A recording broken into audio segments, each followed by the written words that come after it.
La Guinée, 4 millions d'habitants, 248 000 km², des frontières sinueuses empiriquement tracées au gré des conquêtes coloniales.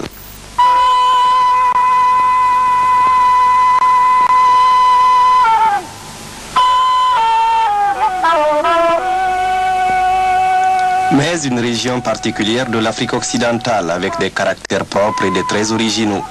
La Guinée, région de la savane et des forêts denses.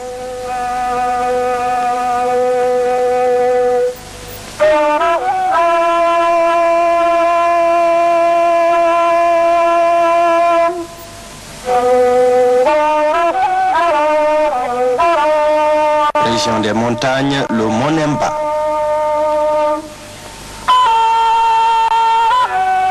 Région des rivières du Sud aux larges estuaires.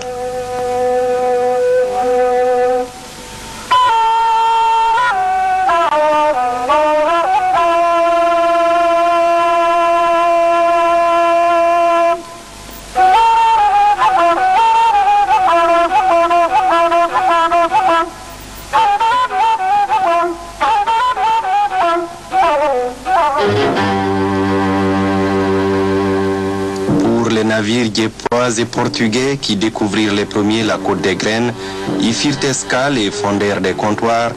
Les rivières du Sud et surtout le Rio Nunez offraient pour l'époque les merveilleuses voies de pénétration vers l'inconnu.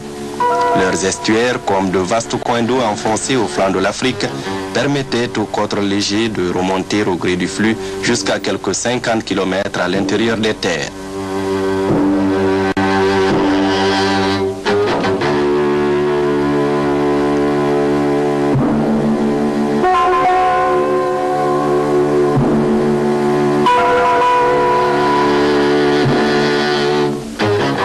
Le palace des négriers, la prison des esclaves, une seule et unique porte.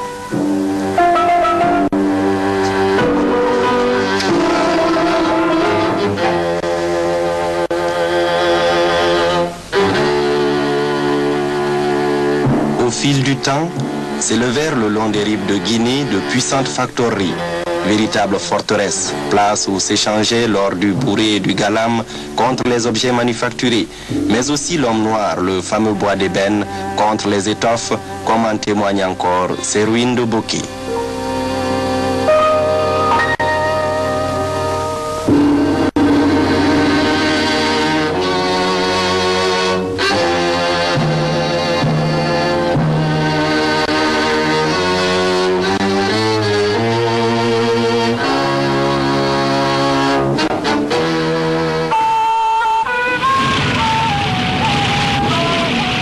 Jalon. Il condense sur ses hauteurs les vents pluvieux de l'Atlantique, engendre les rivières et donne naissance à la Gambie, au Sénégal et au prestigieux Niger, le Yoliba, qui encercle dans l'anneau d'argent de ses eaux paisibles tout l'ouest africain.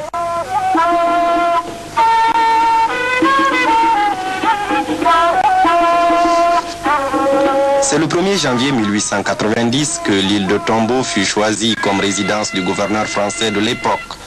Qui dit Tombo dit Conakry.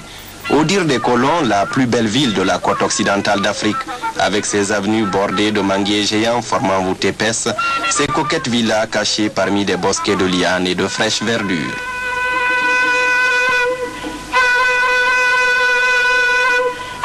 Là-bas, l'archipel des îles de l'Os prolonge la Pescaloum, l'île Kassa et l'île Tamara, encerclant la petite île verdoyante de Roum, l'île au trésor.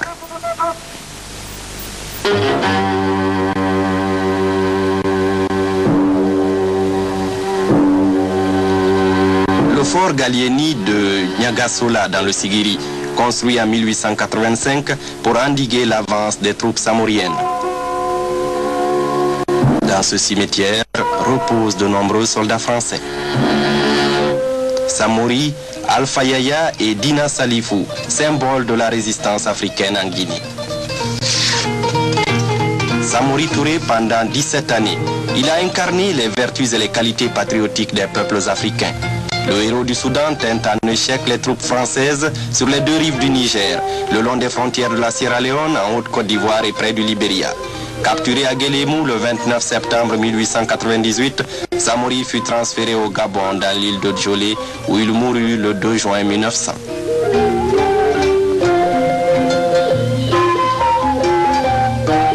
Foulamori, la résidence préférée d'Alpha Yaya Diallo, roi du Labé. Tout évoque encore son nom. Sa fille Maïmouna habite la case de son vénéré père. La petite marmite qu'utilisait Alpha Molabé pour ses ablutions, sa tabala, ses étriers. Alpha Yaya, 2 fois déporté, envoyé à la guillotine sèche, là-bas à Port-Étienne, où il mourut en 1912.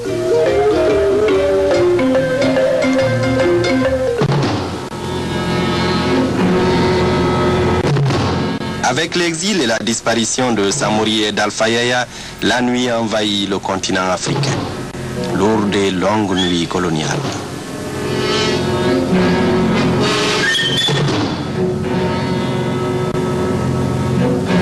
L'Afrique est dominée. Voici venu le temps du mépris, le temps de l'humiliation.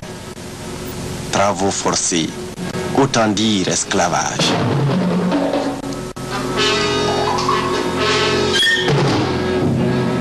Jadis, 200 millions d'Africains vendus sur les marchés d'esclaves. Mais aujourd'hui, l'Afrique est occupée. Elle est partagée entre les principales puissances européennes.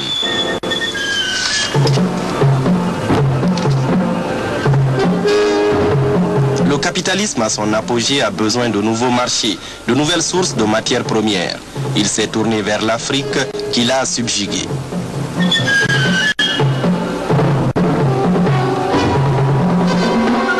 L'homme d'Afrique est devenu un esclave, un être détesté, méprisé, discriminé, qui n'aurait, au dire des maîtres d'alors, ni culture ni civilisation. Bafoué dans sa dignité et dans sa personnalité, sans liberté et sans responsabilité, l'homme d'Afrique devient étranger dans son propre pays.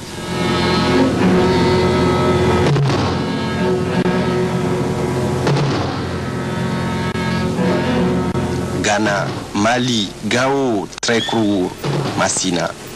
Souvenir du paradis perdu. Nostalgie des cités antiques qui peuplent la mémoire de toute une génération.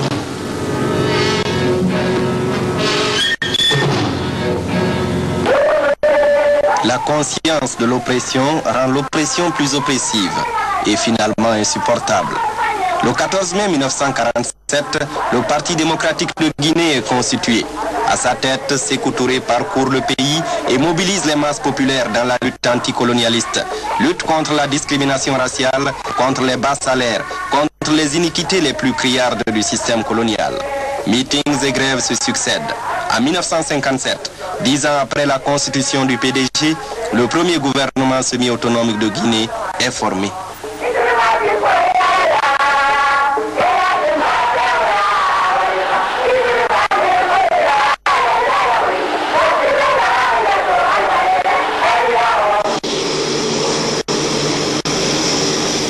Une année plus tard, à la faveur de la grande guerre de libération menée par le peuple algérien, les contradictions internes du capitalisme français portèrent au pouvoir le général de Gaulle. 13 mai 1958, Après les barricades d'Alger et le putsch des Français d'Algérie, De Gaulle vint et proposa au peuple d'Afrique un référendum solennel au cours duquel ils se prononceraient sur leur avenir. Durant le périple qui le conduisit en Afrique équatoriale et dans certains États de l'Ouest africain, De Gaulle arriva à Conakry.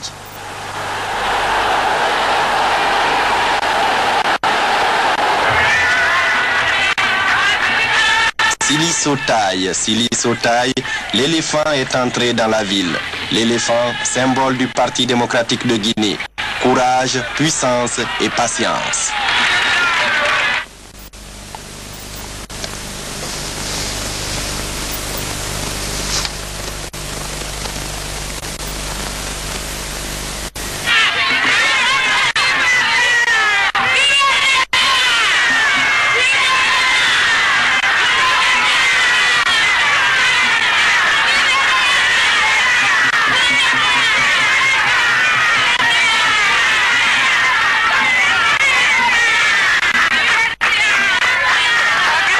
Heure historique et solennelle. Nous avons quant à nous un premier et indispensable besoin, celui de notre dignité.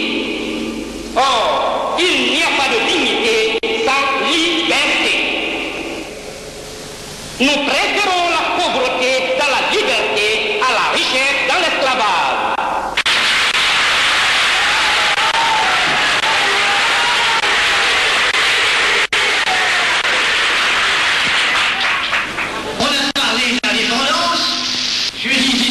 Encore qu'ailleurs, que l'indépendance est à la disposition de la Guinée. Est-ce que la France le 28 septembre, en disant non à la proposition qui lui est faite? Le 14 septembre 1958, le Parti démocratique de Guinée convoqua à Conakry une conférence des cadres destinée à relever le défi historique lancé à la décision est prise africain. Elle est cette décision conforme au sens de l'honneur et de la dignité.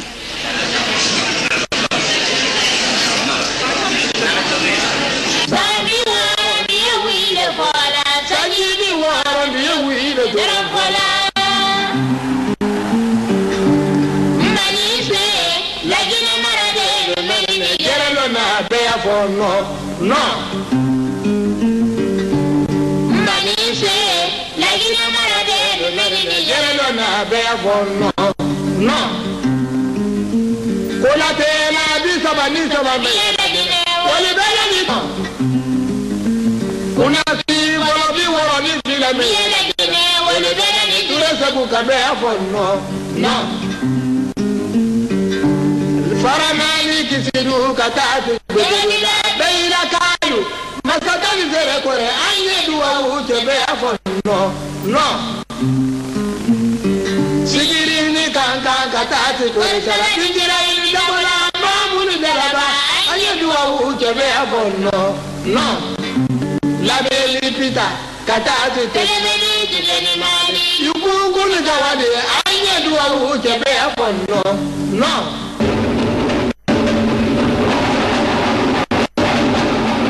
29 septembre 1898, c'était à Guélémou. Samori était arrêté et déporté au Gabon sur la lagune de Logoué.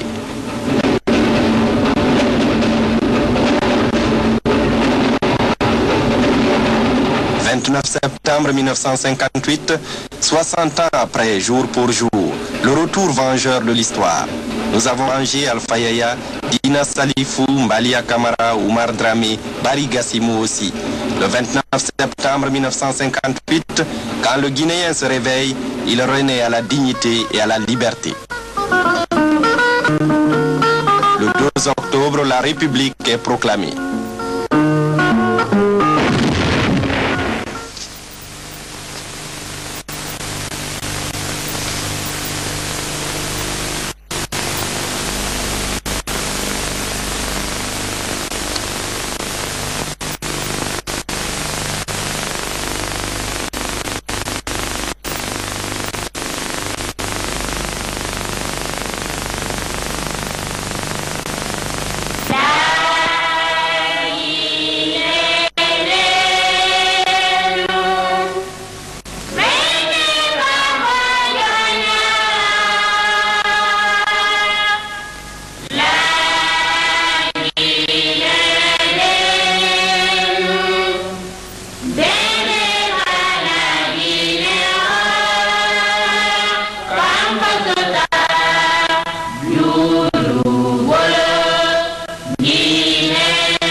La Guinée indépendante et libre entre dans une grande révolution globale et multiforme.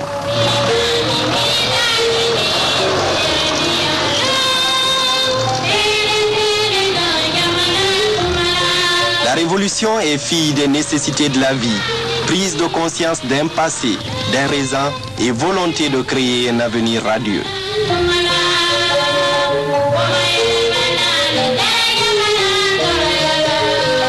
La révolution, c'est d'abord essentiellement la prise de conscience des nouvelles responsabilités qui incombent au peuple, moteur de l'histoire, dans l'édification de son bonheur.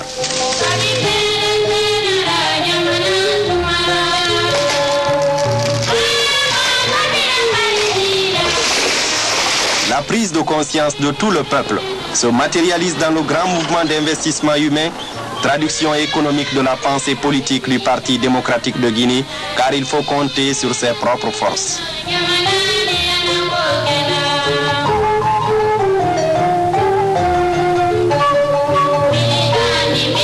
Le Parti démocratique de Guinée compte 8000 comités de base, 204 sections, 30 fédérations. Il organise et mobilise les masses populaires, canalise leurs énergies créatrices et les sensibilise à tout moment aux problèmes de la révolution.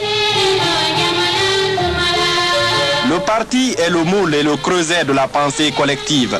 En réalité, c'est la base qui est le sommet du pouvoir, d'où partent les idées et les initiatives multiples qui sont systématisées et rendues cohérentes au niveau de la direction nationale du parti.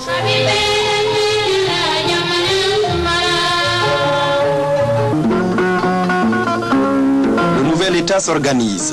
Il renforce son organisation politique, modifie et révolutionne ses structures administratives pour les adapter aux exigences nouvelles de la lutte, car l'impérialisme guette la Guinée.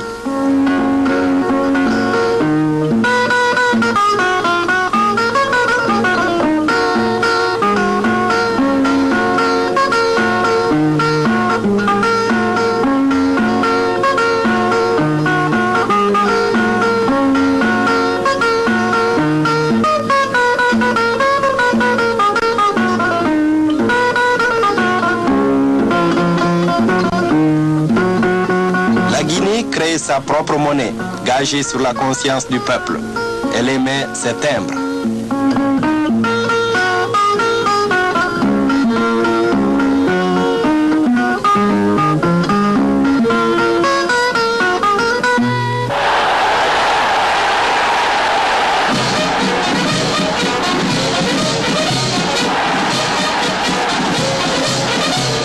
Les fils de notre peuple qui servaient dans la...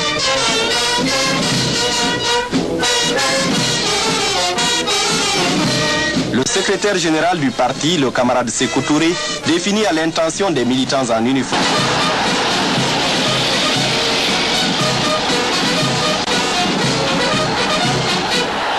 L'indépendance, c'est la porte ouverte sur le monde, au palais de verre de Manhattan.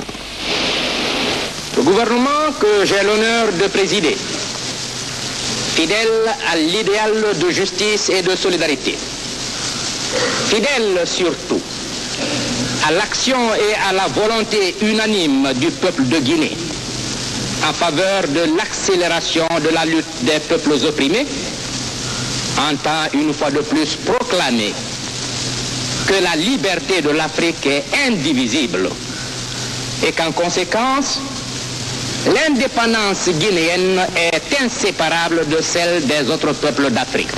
C'est pourquoi, de cette tribune, je lance un appel aux hommes conscients. Je lance un appel aux nations qui ont une grande part des responsabilités dans les affaires du monde. À tous les peuples prêts à participer à la construction. Le monde du triomphe de l'intelligence et des valeurs humaines.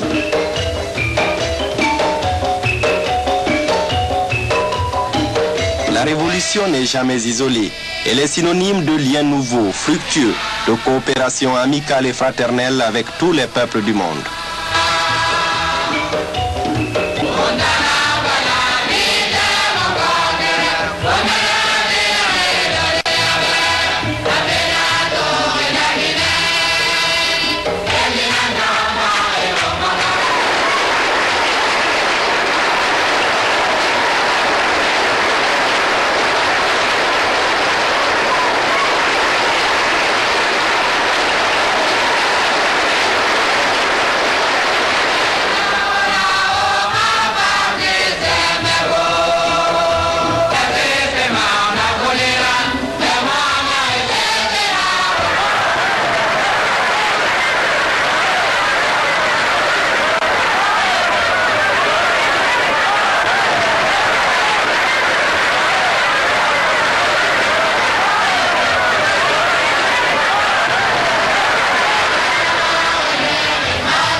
avons choisi l'indépendance pour notre liberté et pouvoir réaliser l'unité africaine. Addis Abeba, mai 1963, première conférence des chefs d'État et de gouvernement africains, naissance de l'OUA.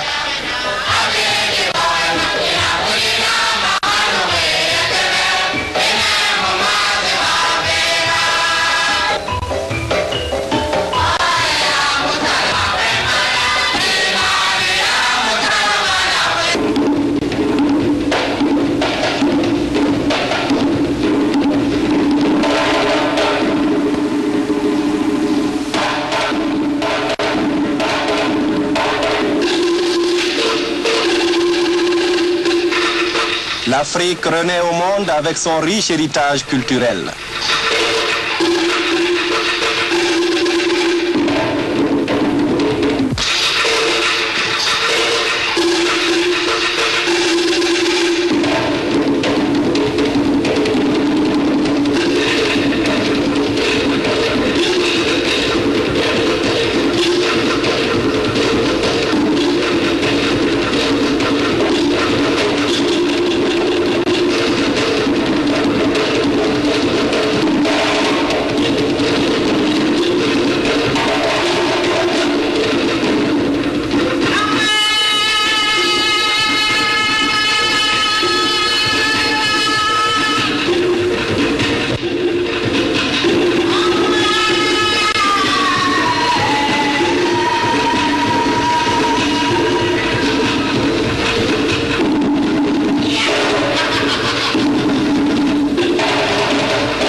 Bakary Sissoko, brutalement arraché à notre affection, mort à 32 ans, en pleine floraison artistique.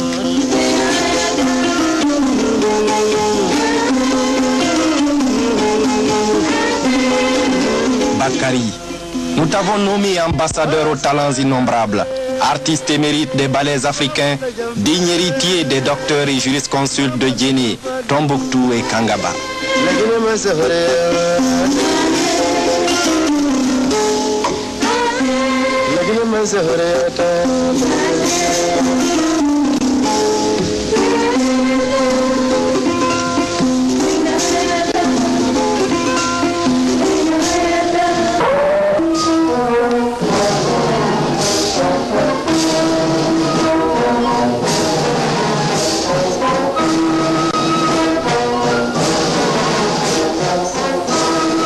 Voici venu le jour blanc du peuple de Guinée. À l'occasion du 10e anniversaire de l'indépendance, notre peuple fête une grande victoire. Une victoire du peuple. Il est des morts qui continuent à vivre et qui vivent éternellement dans la pensée, dans les options de leur nation. L'Almami Samori Touré, arrêté au moment où il faisait sa prière du matin, le 29 septembre 1898, fut déporté au Gabon. Et Alpha Yaya Diallo fut également arrêté et déporté successivement le 23 novembre 1905 au Dahomey et le 9 février 1911 en Mauritanie. Le peuple révolutionnaire de Guinée, son parti et son gouvernement viennent de remporter une victoire inestimable qui sera inscrite en lettres d'or dans les glorieuses pages de l'histoire de la révolution africaine. Les restes de l'Almami Samori Touré et de Alpha Yaya Diallo sont rentrés en Guinée. Désormais, ils sont dans le pays qu'ils ont aimé et défendu. Le bureau politique national du Parti démocratique de Guinée saisit cet important événement pour remercier les peuples et gouvernements frères de Mauritanie et du Gabon qui, grâce à leur sens de l'unité militante des peuples d'Afrique, ont bien voulu favoriser le transfert des restes de nos illustres pionniers. En ces jours de victoire, notre peuple se fait le devoir de saluer la mémoire de tous les hommes illustres, de tous les combattants qui, au service de leur peuple et de l'humanité, jouent la cause juste et permanente du bonheur social et humain. Il salue tous les martyrs connus et anonymes de l'impérialisme et du colonialisme.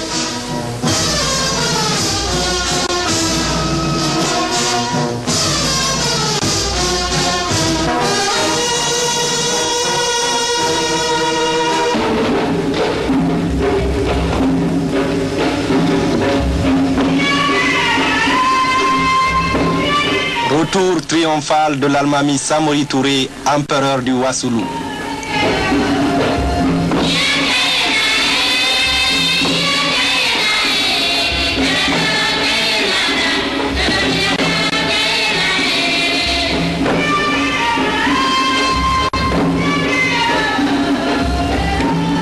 Retour auguste et solennel d'Alpha Yaya Diallo, roi du Labé, comme jadis le retour de Soundiata.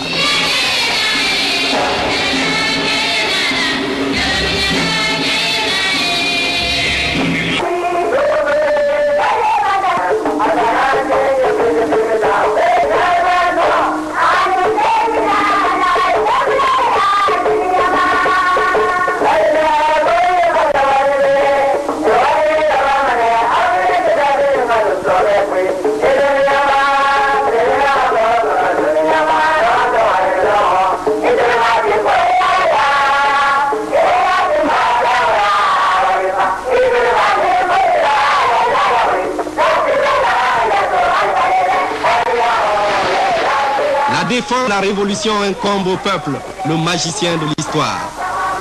Un peuple uni, debout, combatif, décidé à ne plus subir, mais à agir pour maîtriser son destin.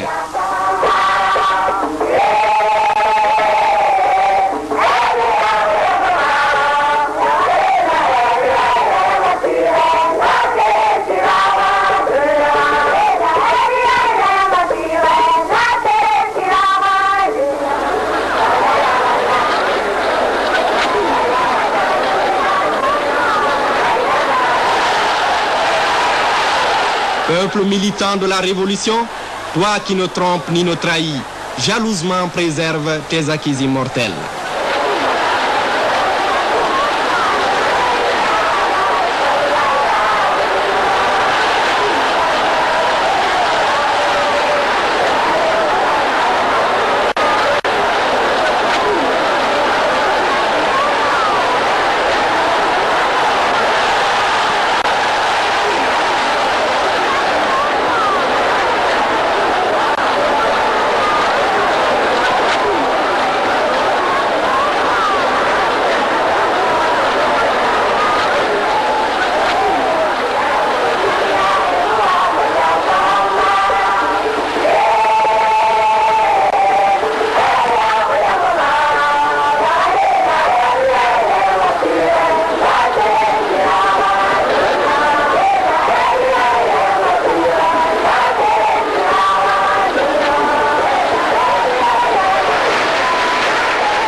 Le peuple de Guinée se souvient de tous ceux qui ont lutté et donné leur vie pour la gagner en la perdant au pied des causes justes.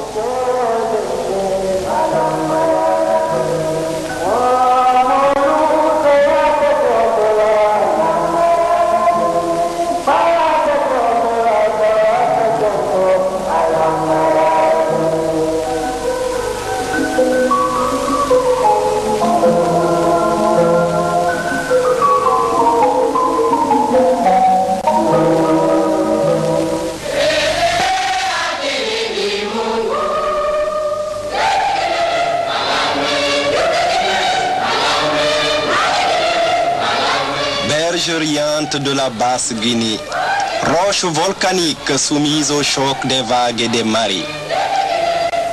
Belles plages de sable fin, palmiers et cocotiers aux silhouettes nostalgiques.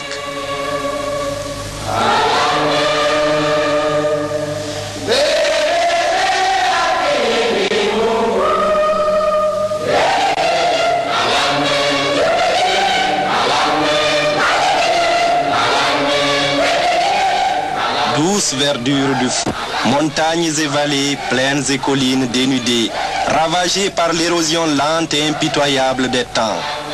Boé qui s'illumine dans les feux du soir.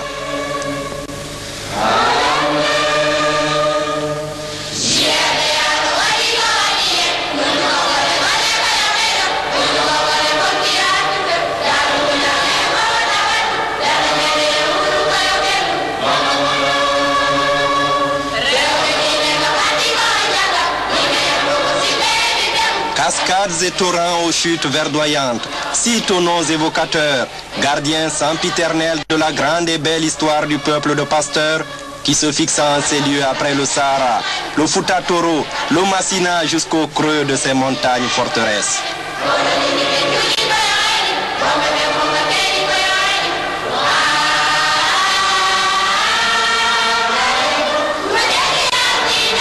Le Manding, pays de Sundiata que baigne le Djoliba au cours lent et sinueux. Bissandougou, la riante capitale de Samori.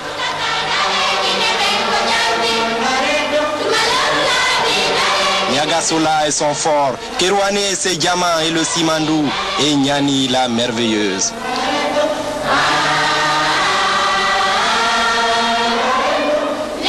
Forêt de Djeke, Gania, Koulé et Léné. Forêt sacrée au rythme magique, rythme ensorceleur, réserve inépuisable de faune, de flore, bête des premiers temps. Nemba, point culminant de l'Afrique de l'Ouest.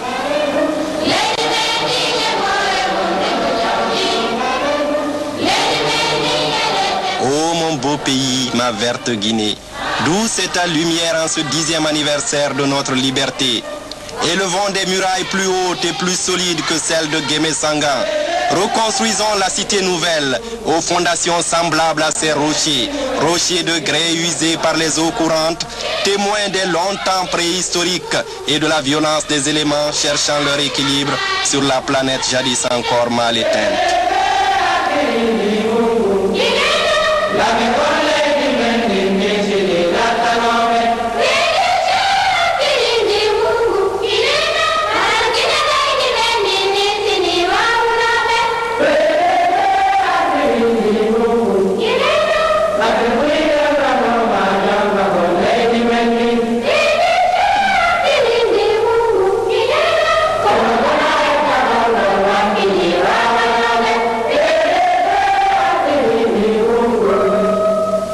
Notre cité, l'immortelle cité de septembre, tels ces superbes clochers, ces donjons, piliers, monuments, demeure semblable à une ville de géants. Cité qui résistera aux épreuves du temps, qui survivra par-delà l'espace et le temps, comme la révolution qui l'a sécrétée et qui est elle-même transcroissante et transtemporelle.